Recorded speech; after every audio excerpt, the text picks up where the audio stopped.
Hi friends, எல்லாருக்கும் வணக்கம். Welcome back to my channel. இப்போ இங்கே கனடாவில் டொரண்டோவில் பியர்சன் ஏர்போர்ட் அப்படின்ற இதில் ஒரு ஃப்ளைட்டு கிராஷ் ஆகி அப்படியே தலைக்கீழாக கவுந்துடுச்சு. ஆனால் நல்ல வேளை எந்த பயணிக்கும் இது அதாவது அடிதம் பட்டிருக்கு, அதாவது இன்ஜுரி ஆகிருக்கு, அவ்வளோதான். ஆனால் நல்ல வேளை எந்த உயிர் சேதம் இல்லை. இப்போ அதை பற்றி தான் நான் எனக்கு தெரிஞ்சதை நான் உங்ககிட்ட சொல்ல போகிறேன். வாங்க வீடியோக்குள்ளே போகலாம். ஃபஸ்ட்டு நான் பிளாக் ஐஸ்ன்ட்டு இங்கே கனடாவில் ஒன்று இருக்குது, அதை பற்றி சொல்ல போகிறேன்.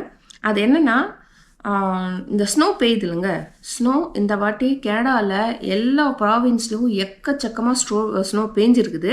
அந்த ஸ்னோ இப்போ பகலில் பெய்யுதுங்களா, பகல்லையும் ஓரளவுக்கு அந்த -டிகிரி தான் இருக்குது. இருந்தாலும் நைட்டில் ரொம்ப மைனஸில் போகும். அந்த டைமில் என்ன ஆகும், அந்த பேஞ்ச ஸ்னோ க்ளீன் பண்ணால் கூட அந்த லேசாக ஒட்டிகிட்டு இருக்குல்ல தரையில், அது அப்படியே ஒரு ஐஸ் பிளேட் மாதிரி அப்படியே இருக்குங்க.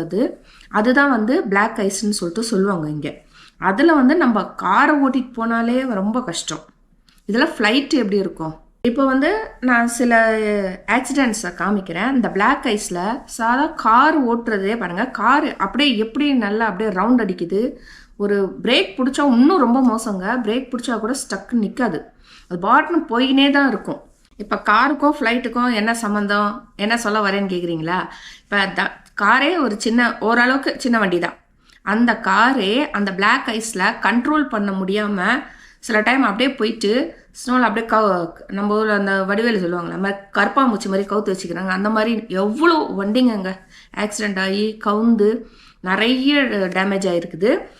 இப்போ ஃப்ளைட்டும் அதே மாதிரி தான் ஆயிருக்குதுங்க. இப்போ நம்ம ஊர் எப்படி சொல்கிறது, நம்ம ஊர் கிளைமேட்னா ஓகே, நம்ம தரம் நல்லா இருக்கும். அது வந்த ஸ்பீடுக்கு கொஞ்சம் தான் ஸ்லிப் ஆகிருக்குமே தவிர அந்த மாதிரி டேமேஜ் ஆகி அதாவது கவுந்திருக்காது.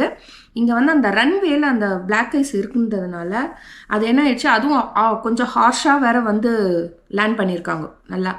அதனால் அது அப்படியே அந்த ரைட் டயர் அப்படியே இப்படி திரும்பி அப்படியே கவுந்துக்கிடுச்சு. நல்ல வேலை ஓரளவுக்கு எல்லாம் சேஃபாக தான் இருக்காங்க. கனடாவோட நிலைமை இதுதாங்க. வின்டர் வந்துச்சுன்னா, அதுவும் இந்த வாட்டி ஸ்னோ ரொம்ப அதிகங்க எல்லா இதுலேயுமே. அதனால் நிறைய இடத்துல பிளாக் ஐஸ் இருக்குது. நம்ம நடந்து போகும்போது கூட ஜாக்கிரதையாக பார்த்து நடந்து போனோம். இல்லைன்னா வழிக்கு விழுந்தோன்னு வச்சுக்கோங்களேன், கண்டிப்பாக பேக்கில் அடிபட்டு நிறைய இன்ஜுரி ஆகும்.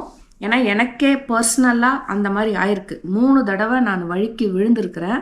வழிக்கு விழுந்து இந்த பேக்கில் அடிபட்டு அந்த காலெல்லாம் ரொம்ப இதுவாகி இப்போ ஓரளவுக்கு பரவாயில்ல, ஓரளவுக்கு ஆயிருக்கு. அதே போல் வண்டி ஓட்டினாலும் நம்ம பார்த்து சூதகமாக ஓட்டணும்.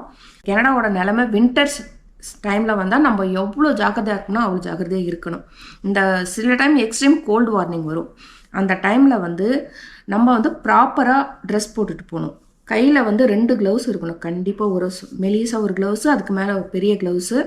அதே போல் கீழே பேண்ட்டும் உள்ளே ஒரு வார்மர் போடணும், மேலே ஒரு பேண்ட்டு, மேலே ஜாக்கெட்டும் போட்டுட்டு உள்ளே ஒரு சின்ன ஜாக்கெட், மேலே ஒரு பெரிய ஜாக்கெட்டு, தலையில் கேப்பு எல்லாமே ப்ராப்பராக போட்டு போனால் தான் நம்ம இது பண்ணலாம். இல்லைன்னா பிளட்டு அந்த இதில் கிளாட் ஆகிடும். சில டைம் இந்த கை விரலெல்லாம் நான் ரொம்ப கஷ்டப்பட்டுருக்காங்க. சில டைம் சரியாக போடாமல் போயிட்டு கிளாட் ஆயிடுச்சுன்னா ரொம்ப கஷ்டம். அவ்வளோதான், இந்த வீடியோ ஒரு சின்ன வீடியோ தான். இதோட நான் முடிச்சிடுறேன். என்னோடய சேனல் புதுசாக பார்க்குறவங்க சப்ஸ்கிரைப் பண்ணுங்கள், அந்த பெல் பட்டனை கிளிக் பண்ணுங்கள், ஒரே ஒரு லைக் மட்டும் போடுங்க. Thank you so much.